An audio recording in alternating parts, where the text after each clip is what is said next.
वाल्मिक कराड तब्बल 22 दिवसानंतर स्वतः सरेंडर झाला। सरपंच संतोष देशमुखांच्या हत्या प्रकरणात याच वाल्मिक कराडवर आरोप होतोय। सीआयडीची 9 पथकं कराडच्या मागावर होती, पण वाल्मिक कराडनं आधी स्वतःचा व्हिडिओ तयार केला, ज्यात आरोप फेटाळत खंडणीचाही खोटा गुन्हा दाखल झाल्याचं कराडनं म्हटलंय।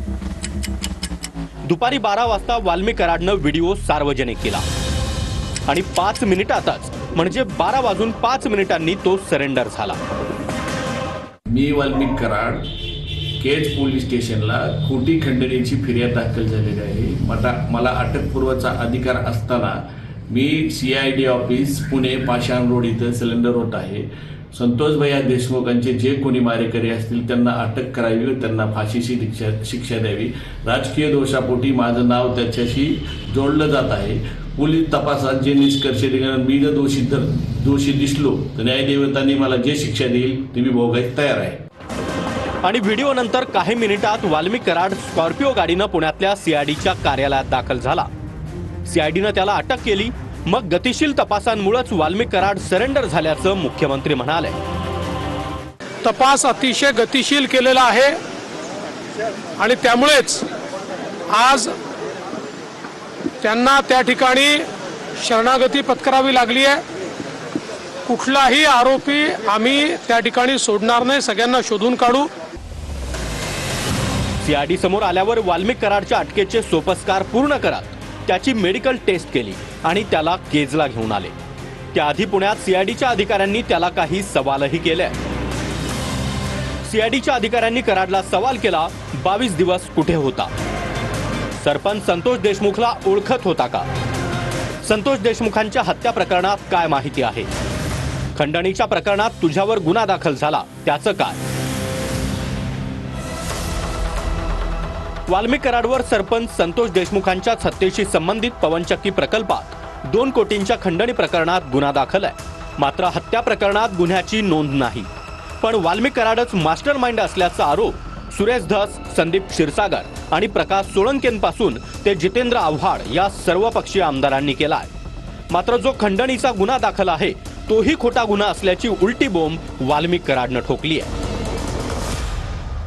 मी वाल्मिक कराड केज पोलीस स्टेशनला खोटी खंडणीची फिर्याद दाखल झालेली आहे। मला अटकपूर्वचा अधिकार असताना मी सीआयडी ऑफिस पुणे पाषाण रोड इथं सिलेंडर होत आहे।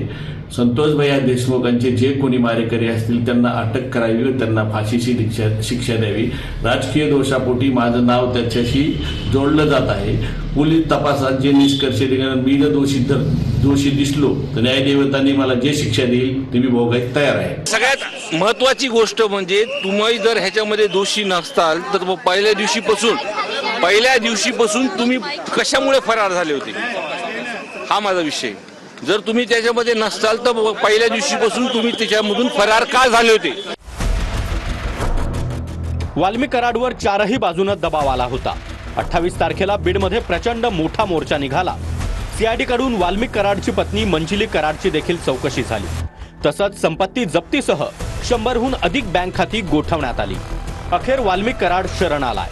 मात्र सरपंच हत्येच्या गुन्ह्यात वाल्मिक कराडवर कारवाईची मागणी जरांगे पाटील त्याचबरोबर आव्हाडांनी केली आहे। त्यांना खुनाच्या आरोपात ते आहेतच, 100% आहेत आणि सगळेचे सगळे आहेत, एक नाही कुणी, हे सगळेचे सगळे आहेत। आणि याला कोणी पाठबळ देणार आहेत?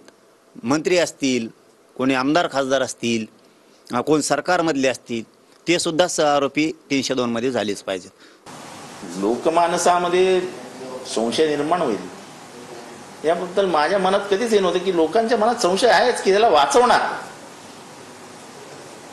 आणि अजून कुठे 302चा त्याला आरोपी केलाय? कुठे 302चा आरोपी केलाय? खंडणीच्या गुन्ह्यात त्याला घेतलाय। खंडणीच्या गुन्ह्यात काय जास्तीत जास्त 2-3 महिने जामीन तो होणारच। सरेंडर केलं म्हणजे विषय संपत नाही। त्याच्या नावाने 14 गुन्हे होते। 14 गुन्हे असताना सुद्धा 2-2 बॉडीगार्ड घेऊन फिरतो हा, आणि मोरक्या असल्यामुळे नुसतं खंडणीच्या गुन्ह्यावर तो अटक होऊन चालणार नाही, तर त्याच्यावर मोका सुद्धा लावणं तितकंच महत्वाचं आहे। कोणचा गुन्हा दाखल होईल, कसा होईल, हे सगळं पोलीस सांगतील। हे पोलिसांचं काम आहे। जे पुरावे आहेत त्याच्या आधारावर कोणाला सोडणार नाही हे मी स्पष्टपणे सांगितलेलं आहे. त्यामुळे या संदर्भात वेळोवेळी पोलीस निर्णय करतील, पोलीस ब्रीफिंग करतील. जाणीवपूर्वक ही केस CIDला देण्यात आलेली आहे, त्यांना पूर्ण स्वायत्तता देण्यात आलेली आहे. कोणाचाही त्यांच्यावर दबाव चालवून घेतला जाणार नाही, कुठलाही दबाव राहणार नाही. 9 डिसेंबरला सरपंच संतोष देशमुखांची निर्घृण हत्या करण्यात आली. मस्साजोग इथं आरोपी प्रतीक घुलेसह काही आरोपींनी पवनचक्की प्रकल्पाकडे धाव घेतली. प्रकल्प अधिकारी शिवाजी शिंदेंना 2 कोटींची खंडणी मागत वॉचमन अशोक सोनवणेला मारहाण केली. 2 कोटींच्या खंडणीपैकी 50 लाख देण्यात आले होते असा दावाही भाजपचे आमदार सुरेश धस यांनी केला. मात्र उर्वरित 1.5 कोटीसाठी वाल्मिक कराडच्या माणसांनी पवनचक्की प्रकल्पाकडे येऊन मारहाण केल्याचा आरोप आहे. मारहाणीनंतर वॉचमन अशोक सोनवणेंनी सरपंच संतोष देशमुखांकडे धाव घेतली आणि घुलेसह काही जणांवर गुन्हा दाखल झाला. त्याचाच राग आल्यानं सरपंचाची हत्या केली. तसंच मारहाण करतानाचा व्हिडिओ मारेकऱ्यांनी आकाला दाखवण्यात आल्याचंही सुरेश धस आणि आव्हाड यांनी म्हटलंय. आका शरण आलेले आहेत. शरण आलेले आका हे 100% जर 120 मध्ये तर येतीलच, पण माझा अंदाज आहे हे जर काय त्यांनीही व्हिडिओ कॉल पाहिला असेल तर ते सुद्धा 302 मध्ये या ठिकाणी येऊ शकतात. कोणी काही म्हणत असलं तरी पोलीस जो काही पुरावा आहे या पुराव्याच्या आधारावरच या ठिकाणी कारवाई करतील. त्यामुळे कोण व्हिडिओत काय म्हणताय, कोण काय म्हणत नाही हा विषयच नाही. विषय हा आहे जिथे पुरावा आहे त्याला सोडलं जाणार नाही. वाल्मिक कराड CIDच्या हाती लागल्यावर आता सुरेश धस आणि संदीप क्षीरसागर यांनी पुन्हा एकदा मंत्री धनंजय मुंडे यांच्याकडे मोर्चा वळवलाय. वाल्मिक कराड धनंजय मुंडेंचा खास माणूस आहे, त्यामुळे चार्जशीट दाखल होईपर्यंत आकाच्या आकाला बिनखात्याचं मंत्री करावं असं सुरेश धस यांनी म्हटलंय. तर धनंजय मुंडेंचा राजीनामा घ्या अशी मागणी आमदार संदीप क्षीरसागर यांनी केली आहे. माझं म्हणणं एकच आहे, आकाचे आकांना किमान हे इन्व्हेस्टिगेशन होईपर्यंत आणि हे चार्जशीट दाखल होईपर्यंत आकाचे आकांना बिन खात्याचं मंत्री करावं. म्हणजे आमच्या सर्वांची इच्छा आहे की धनंजय मुंडे साहेबांनी नैतिकता त्यांची दाखवावी. जिल्ह्यामधली जी परिस्थिती आहे, लोकांची इच्छा आहे त्यांनी हा तपास फास्ट ट्रॅकवर घेऊन त्यांनी राजीनामा द्यावा. मला या प्रकरणातल्या राजकारणामध्ये जायचं नाही. मी पहिलेपासून सांगतो, कोणाही विरुद्ध पुरावा असेल तर द्या. ज्याच्या विरुद्ध पुरावा असेल आम्ही शोधतोय, कोणाजवळ दुसरा जो असेल त्यांनी पण द्यावा. इकडे मनोज जरांगे यांनी मुख्यमंत्र्यांना इशारा दिलाय. जर फडणवीसांनी एखाद्या मंत्र्याचं ऐकून पाठीशी घालण्याचं काम केलं तर महाराष्ट्र बंद पाडणार असा इशाराच जरांगेंनी दिलाय.